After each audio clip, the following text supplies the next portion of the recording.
Hello, I'm Rodney Beard, Senior Pastor of the Living Word Community Church, as well as a columnist for the Tennessee Tribune. And I just want to thank you for even watching this, the Tennessee Tribune Forum. And we're in somewhat of an investigative position at this point, but there's a story, a very poignant one, that we just had to share in our inaugural sort of program. I have with me today Clemmie Greenlee, and she is an icon. She's a success story. She is someone to truly be admired, and she is a winner. She's not just a fighter, but she's a winner.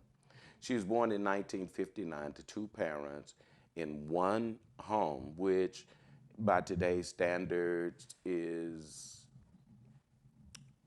30% not a possibility, particularly in our communities. And you would think it was pretty normal, but the problem was her mom was a maid. Her dad drove a Pabst Blue Ribbon truck, and so you would think they were pretty gainfully employed. But because they had to spend so much time away from home and so much time trying to feed and clothe she and her four siblings, some horrible circumstances occurred in Clemmie's life.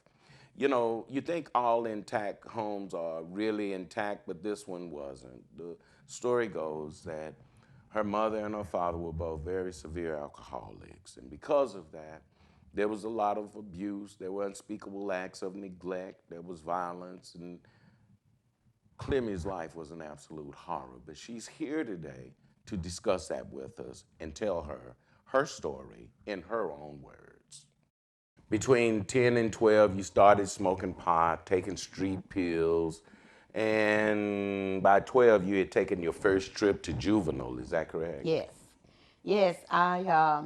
You know, when I have so many young girls come to me today and tell me, and they 10, 11, and 12, and they tell me that they're being molested by their uncle, their dad, or the men friends in the home, I believe them. I do not I do without a too. I doubt. do too. I And believe this is them. what we have to stop doing, is saying that these kids are lying, or saying if you hadn't ran around in them pajamas like that, it wouldn't have happened, or Right. you ought watch what you wear, watch what you have on. That behooves me, the first thing to come out of somebody's mouth. Well, the first thing is they ain't got no business touching you. I don't care what you got Right, on. exactly. I mean, they have no business even thinking about a child in that way. I mean, we see child abuse as being so pervasive in American society now that it's commonplace. It's not like we feel like, we get shocked. We expect that, particularly in our churches, in our schools. We see it all over the place, even, in high level business and things of those nature. Child porn, sex, trafficking, children, selling people, trafficking. I mean, creating a business that's all around illicit sexual activity with children. Yes. And so then, when it comes to me going to jail, juvenile at 12 years old, I blame my parents and I blame the system, because I was like, where was the system at? Also, where was the schools at, and where was the social services at to even A lot of help them me are the and talk to me? perpetrators. Right, They right. were when I was a kid. Yeah, yeah. So it was like, yeah, it started at home, but it also starts out in the community and with the system, to be even notified that something is going on with this little girl. This little 12-year-old girl running in and out of juvenile is a problem. And then here come this 12-year-old girl now talking about she's pregnant. Now here come this So 12-year-old you were girl. 12 when you got pregnant? No, I was 13 when I got 13, you say you got pregnant twice. And then by 15, you were in and out of juvenile. Yes. And nobody paid attention. Nobody paid attention. I'm going to use the term you used. Nobody was looking for me. Nobody. I'm glad Yeah, I'm glad you remember outstayed you that. on Yeah, that. I'm glad, because I Nobody really was felt looking for sad you. and bad about that, but I had to use that word. No one looked for me, because I think that at 12 years old, why wasn't I in school? Why wasn't I reported to the probation officer or something? Even when I came in pregnant, I came in with a disease that I had accumulated from some man, and I never forget it. I had to go to at Lentz Health Center, which is still here. I had to go to Lentz Health Center. So right then and there, That's supposed to be in the Child Protective Service or something. But it didn't happen. That it didn't happen. I mean, And how could that be even right, then? yeah, because you get overlooked in the system then, back in the early 70s and 80s, like you're getting overlooked today. So are you saying that basically nothing has changed in the system and that children are just as vulnerable as they always have been because we don't want to have a dialogue about child abuse, pedophilia, and rape? Yes, and I'm exactly saying that. Okay. You know, as you say, you got a lot of people who, with this slogan, what stays in the house, what was done in the house stays in the house, and this secrecy, if you don't take it out the door, what goes on under your roof, is so many kids. So why do you think it is that we are so afraid to engage in this dialogue particularly, because we're going somewhere else with this? But why do you think it is so difficult even today? I actually wrote a book where I talked about child abuse, pedophilia, down low homosexuality. I ain't nobody against no gays, but what I don't like is a guy that is gay and pretends to be straight. I don't like that. But why is it that you think it's so sensitive for us to talk about these situations in our community that have such a great impact on us? Well, my view is because it didn't happen so long. Just go all the way back to the 30s, maybe the 20s. So it didn't happen to them. Probably been all of human society. Yeah, so it didn't happen to them. So if you bring it up, then you got to talk to them. You got to bring their past out. And then remember. And they don't want it to come out. And remember, they don't want it to come out. And remember, they done built such a glorious life and hid that and stuffed it under and behind. That's what we call it, stuffing. Yes. They stuff it down. They stomp it down in their whole personality. Well, let me ask you this. When, okay, around 16, you said you became a hardcore street runner, ran away from home. By 18, you started going to jail and the health department. What did you mean by that? Well, see, after I have aged out of the being a minor little girl and hit that 18 mark. Okay, then you went to the real court. Yeah, so now I'm going to the real court where you paying money and a bond to get me out. So now I'm stuck into the sex trafficking, prostitution. Whoa. We're not up to sex trafficking yet. Oh, no. What year did that start? Sex trafficking came in 12. You at 16 now. See, you've been in the business now for 4 years. Is that correct? So that's where I was coming in with the Lentz Health Center. Even though I was going back and forth through the Lentz Health Center, it's because these men are selling me and they're doing things to me. Do they like sell you for a price, or is it just regular prostitution, or do you go from one group to another? I mean, how does that work in sex trafficking? It's all the above. They sell you for money, they sell you for products, they sell you for merchandise, and they sell you for the government sign-off. So no one wants to touch that, because sex trafficking and prostitution is not just, I woke up and want to be a hoe. I woke up broke and now I'm going to sell my body to make money. Can you say hoe on our show? Yeah. Okay. You better let me be wrong. You cut now. You know, so, you know, and I tell people all the time, I didn't even hear the word sex trafficking until recently. No, that is recent. Yeah, because now the elite has started getting in it. They've got now, the business. See, I've been a prostitute and a hoe and a slut ever since I was 12 when I got snatched in it. But now all of a sudden I've been sex trafficking. So are you saying don't clean it up? I think we're there. Yeah. Okay. So by the time you were 18, you were still in the sex trade. Is that what you're saying? Right. Or you had aged out? Now, what age did you age out? I aged out in my late 30s. Still in 18, I'm still in the sex trafficking, but it done flipped over to prostitution. The word prostitution now. So this is where all your charges come, your jail time come, and the fines come in, and your reputation get ruined. Oh, okay, I see right here. Am I right? It says by age 21, I had aged out. Yeah, I had aged out. That means they're done with you. Yeah, the sex now trafficking. You go into prostitution. On your own. Yes. No, not on your own. You still got pimps. Let me tell you why you done aged out of sex trafficking at 18. because they don't want you. You got to be 18, 12. You're not young. So what you're saying, these perverts want babies. They Yes. don't want grown women. Yes.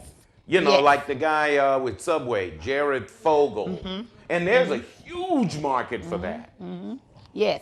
So that's what they mean when you hear that woman say she aged out of that word, sex trafficking. But now you so traumatized and you done been so threatened and you just feel like this is life you dealt. So the next man gets you and you that's just you. What Okay. I have to do now, for you not to hurt So me, you to become beat me, Oh my God.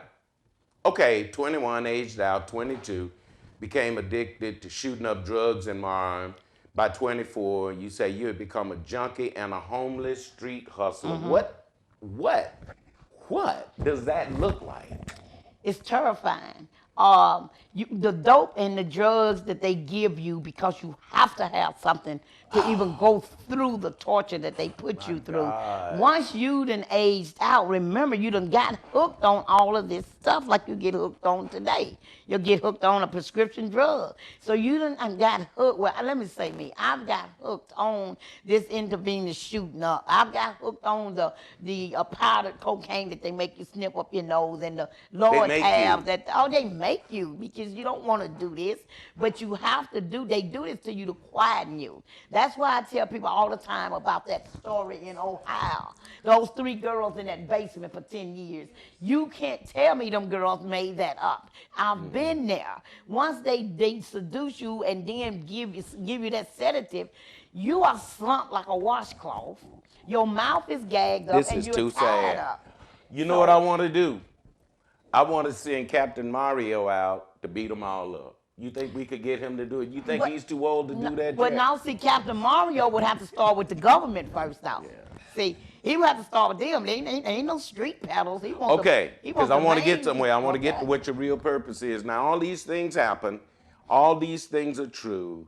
The rapes, the beatings, all that over again by 25 years old. Mars to show it. And then you started prostituting just for drugs at age 30.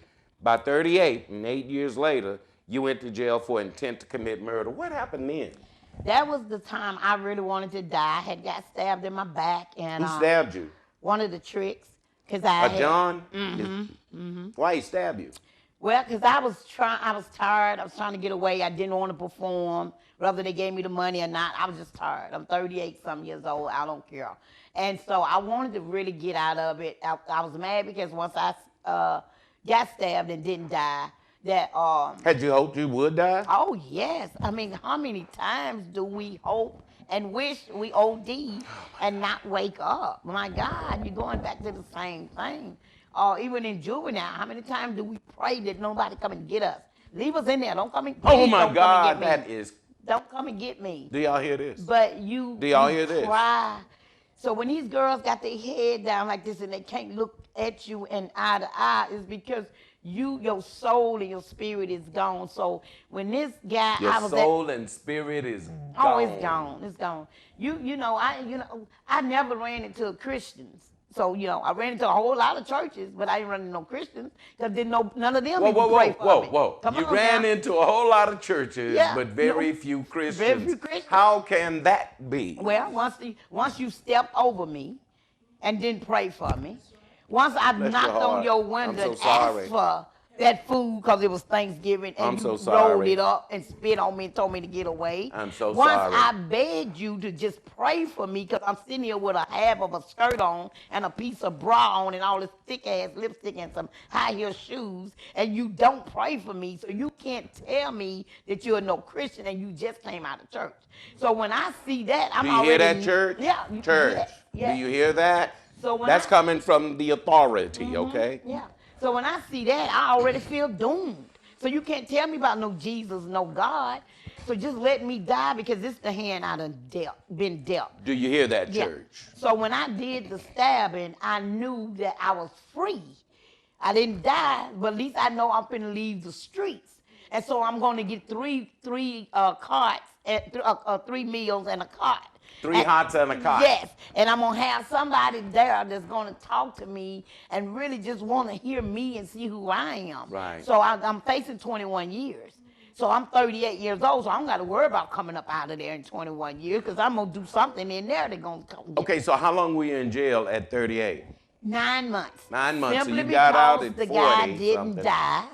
They tried to turn it over to murder, but by him not dying, then they couldn't charge Okay, him with wait a murder. minute. Now, he stabbed you? Why were you in jail? No, I was in jail when I was stabbed. When right? you were stabbed. Yeah. So at 38 years old, I went and I stabbed a trick because I was tired. Right. And Okay. so now this trick I stabbed. And he to didn't get die. this 21 years, right? But He so it did- became aggravated assault. Right. That's and so why you got out in I'm 9 trying months. to get off my record right now. Okay, so at 38, and then you said at age 42 you were saved by a program called Magdalene House here in Nashville, Yeah. Tennessee. Tell us about that. Well, I definitely have to say Magdalene first, as I know a lot of y'all Christians hollering, Jesus saved that child. I thought, was she the name? Well, I can say that now, after I say Magdalene. Magdalene was my God. Because like I said, I didn't know a God. Didn't nobody even try to teach me about a God. So it was a program it's a 2-year program that comes into prisons and tell you about coming into their program and learning how to live. And it's only because you've been on drugs Okay. and you've been sexual abused or either sex trafficking. So what is that? I know something about Magdalene House because I've spoken with a lot of people over there. My wife has been involved, and I buy those products. I started out making the candles. Thistle Farms. Farms, yeah. Yes. But did that start at Vanderbilt? I was under the impression it did, or No. just Vanderbilt supported? No, Vanderbilt supported.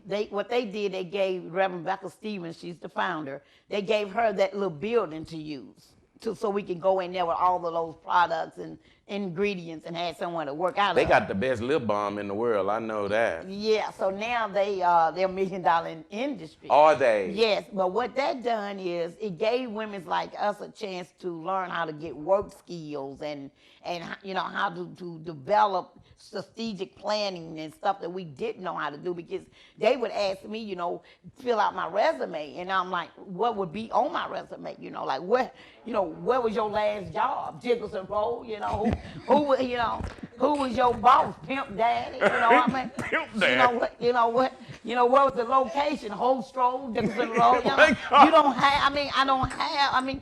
What was my occupation? Shit, late back laying. You don't have it, and they don't understand that we don't have no conversation to have with you guys about my work history.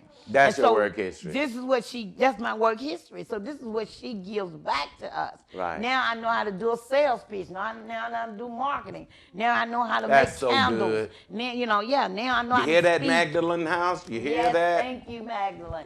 And for them not to give up on me in these 2 years, and I know I was hardcore. I went in there at 42 years old, an old, washed out, trashed out woman. And I just looked at her, Reverend Becca, and I said, and it wasn't because she was no priest.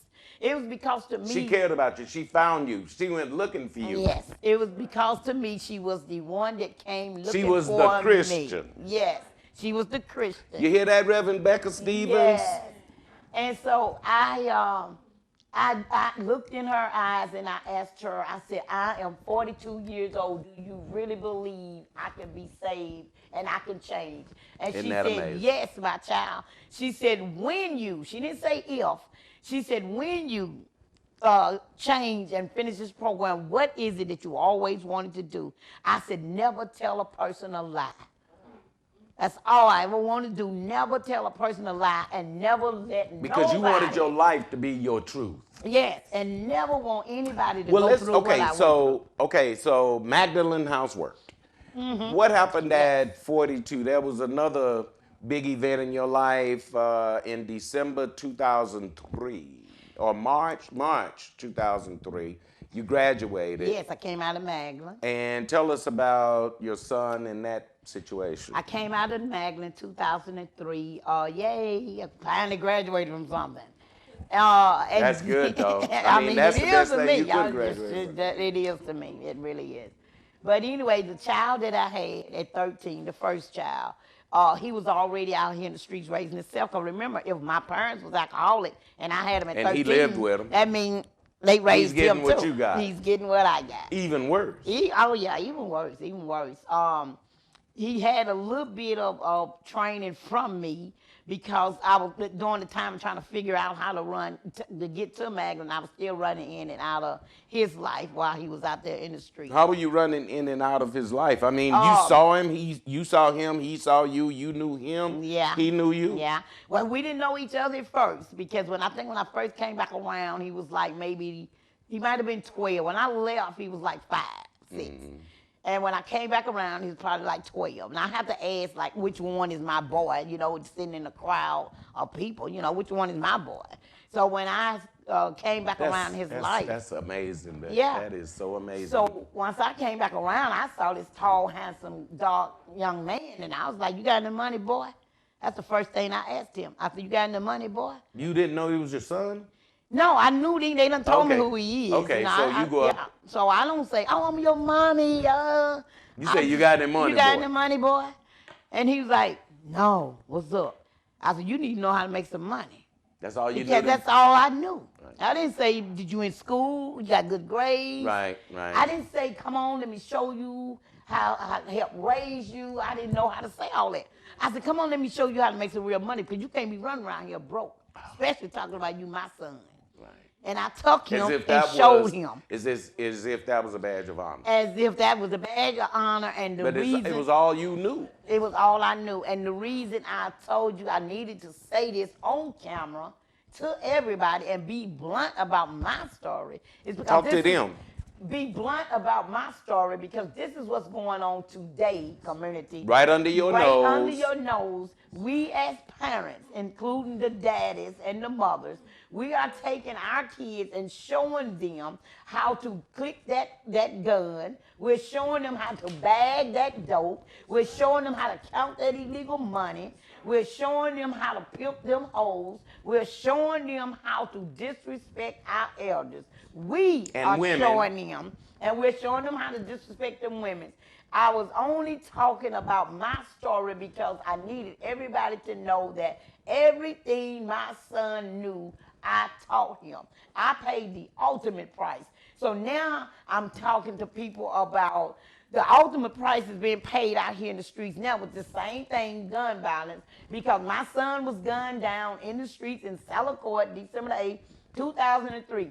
Did I want to get my fofo and knock on somebody's door? Yes, I did, because I came from that lifestyle. But I bagged up, and the reason I bagged up is because when the Tennessean came out, and y'all hear me, when the Tennessean came out, the headline was, Mother's Lifestyle Led to the Death of Our Only Child. Really? I remember that, though. Yes. I didn't remember that. Yes. And so everybody was coming to me, oh, Miss Clemmie, you ought to sue them. You know, that wasn't right. They shouldn't have did that. You know, that's how that can make you do. Now, we didn't say he was killed already. You didn't jump ahead of the story, but he was killed. Yeah. He was murdered in December 2003. And what did that do? And that is what changed your life and how you became an activist for children who are in similar situations. Yes.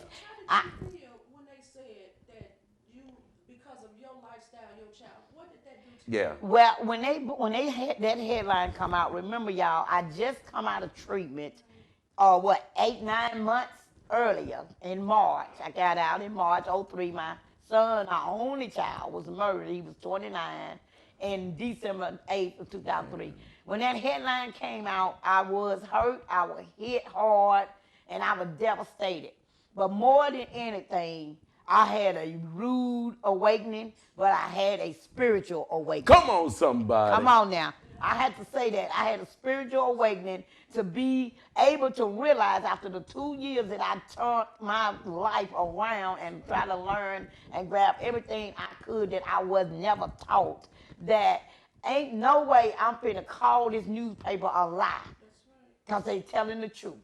The lifestyle led to the murder of our only responsibility. Yes, sir. You took responsibility for your own actions. That's why. And that's something most people cannot do. They want to blame somebody other than themselves. They want to blame the system. They want to blame this. They want to blame society. But ultimately, it's about your family. It's about raising children responsibly and being there for them and covering them. And when they are not where you can find them, go find find them. Yes. So I could not find him just doing anything against his death as going back drinking, drugging, going back to my That's so good. lifestyle to use him. Oh my God, okay. For what? Number one, he's not coming back. Number two, I wouldn't have sent the message that I just throw away 2 years of my life praying that I get and catch this so I can go back and help somebody. And number three, when we had the funeral, it was over 300 people there. That's what really made me want to hit the streets, help my people, and come up with a program. And what is the program that you've come up with? It's called Nashville Peacemakers. Nashville Peacemakers. What's the Yeah. web address? NashvillePeacemakers.org. You can also find it on Facebook. You can also Google my name, Clemmie Greenlee, and you can just kind of see all the stuff that I know now God has me Come doing. on, God. And I am so excited. But God. Let me just say I am so excited that, woo, I want everybody to know, look at me when I say this, feel me when I say this. I want everybody to know that I am so excited that I can now say the word God out of my mouth. I have no idea of what that meant. I've heard everybody talk about it, but I had nobody to show me what that meant. So I needed you to know that I love God. I know God. And I do not have to say I'm in church every Sunday. Let me stop y'all now before y'all say, does she go to church? What church she go to? Let me stop you right now. I know God. I do not know of him. I know him and I work with him. I don't work beside him. I work with him. Amen. Now, Clemmie, what do you need right now to continue your work? What I need to continue my work, ladies and gentlemen, is funds. I could talk all day long about the curriculum and all that. I have all this. I bought this just in case somebody wanted to add something and see something. I'm a nonprofit. I need people to realize that we can do all this corporate funding if we want to. It's going to keep on being funded. Ain't nothing wrong with that. But until we get grassroots, if we do not get grassroots and let people like me that's working out of my home to start getting some of these little funds trickling down, we're going to keep on going through the same cycle. Remember, I said my son was murdered in '03, and I'm still going to 2 or 3 funerals a week and a month. Today in 2015, something is wrong with that picture. I need you guys to volunteer your time with me and not keep giving your time to places where you can easily say, I gave 2 hours, they close at 4, I'm done for the day. Well, there you have it. In her own words, hardcore, hard-hitting truth that says there's so much work we need to do. Saints, come on. I mean, come on. I mean, you know, she didn't scratch the surface in these few minutes. There's plenty more that she could say. But Clemmie Greenlee, what's the name of it? NashvillePeacemakers.org. I has a donation button on there. If you don't want to come to me, give me $1 and let me keep coming to them. $1. I think you ought to sow what you can to Clemmie Greenlee, NashvillePeacemakers.org. And if there's anybody out there that can help her with obtaining a grant or any kind of funding, she funds this out of her pocket. She says there's 2,400 gang members in the Nashville area, and they all call her mom. She rides them around in her van. She exposes them. She takes them. She has a studio behind her house so that she and Mario and all these other people who have an interest in helping children get off the streets and get into a program that's really a blessing. I mean, she's doing all those things, but it takes money. She got rent, condo, just like everybody else.